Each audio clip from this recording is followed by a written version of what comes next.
संघ प्रदेश के दमन के कलरिया से वापी के वटार तक चेन रोड पर लगातार हादसा। वापी के वटार गांव निवासी नीरो भाई पटेल अपनी पत्नी और बेटे के साथ बुधवार शाम के करीब घर से निकले थे। Sunny car number GJ15 CB 0150 से किसी काम के लिए दमन जा रहे थे। उसी वक्त दमन से रियो पैकेजिंग कंपनी को माल पहुंचाने वाला कंटेनर नंबर GJ15 AV 9785 का ड्राइवर नशे की हालत में वटार की ओर से आ रहा था। तभी सामने से आ रही कार को सीधी टक्कर मार दी। कार में सवार नीरव भाई पटेल, उनकी पत्नी और बेटे को गंभीर चोटें आईं।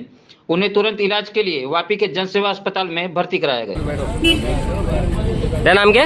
अरविंद अकेला उर्फ कल्लू। क्या क्या किया था? दमन से क्या भर के लेके जा रहा था ये? अपना खाली करके आ रहा था? ऑल टाइम सिलेबस अपना ऑल टाइम दमन। और दारू पिया है? नहीं पिया। किसका ये टेम्पो किसका है? टेम्पल का मालिक का नाम क्या है? रियो। આ રોડ પ્રોપર રોડ છે કલારિયા ટુ વટાર અને એ રોડ માટે અમે કનુભાઈ જે આપણા નાણામંત્રી છે ગુજરાતના એમને ધવલભાઈ પટેલને ઘણી વખત અમે રિક્વેસ્ટ કરી કે સાહેબ આ રોડ છે જે કલારિયાથી જે વટારનો છે એની ઉપર વાપી પબ્લિક સ્કૂલની ઓછામાં ઓછી હજારોની સંખ્યામાં સ્ટુડન્ટ જાય છે અને બસ દોડે છે, પ્લસ વટારની બી બે સ્કૂલ આવેલી છે એના બી સ્ટુડન્ટ જાય છે અને આવે છે। આ રસ્તો એટલો સાંકડો છે કે એમાં ટુ વ્હીલર સામસામે પસાર આજુબાજુથી થઈ શકતા નથી। તો એ બાબતે તમે સત્વરે અમને કંઈક પગલાં ભરો અને એમને રોડ થોડો પહોળો બનાવી આપો। એ માટે કેટલી વખત અમે રજૂઆત કરી। એમણે કીધું કે અમે આપેલો છે પણ એ રોડ ક્યારે થશે? જ્યારે કંઈક આવું એક્સિડન્ટ થઈ જાય અને કોઈકનું મોતની આપણે રાહ જોવી? આ શું યોગ્ય છે?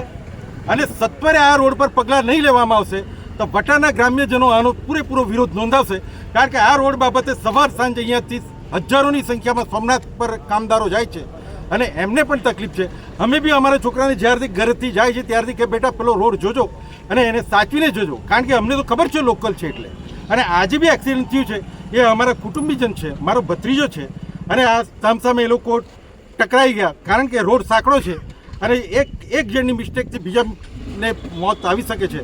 તો સાહેબ આ રોડ પર તમે સત્વરે ધ્યાન આપો। જ્યાં ઇલેક્ટ્રિસિટીનું મોટું બોર્ડ બી આવ્યું છે, જ્યાં ટેકનિકલ કોલેજ બી આવી છે અને આ રોડ પર તમે પ્રોપર ધ્યાન નહીં આપશો અને આવા એક્સિડન્ટની આપણે વારે ઘડીએ રાહ જોશું તો પછી એ અમારા માટે બહુ યોગ્ય નથી।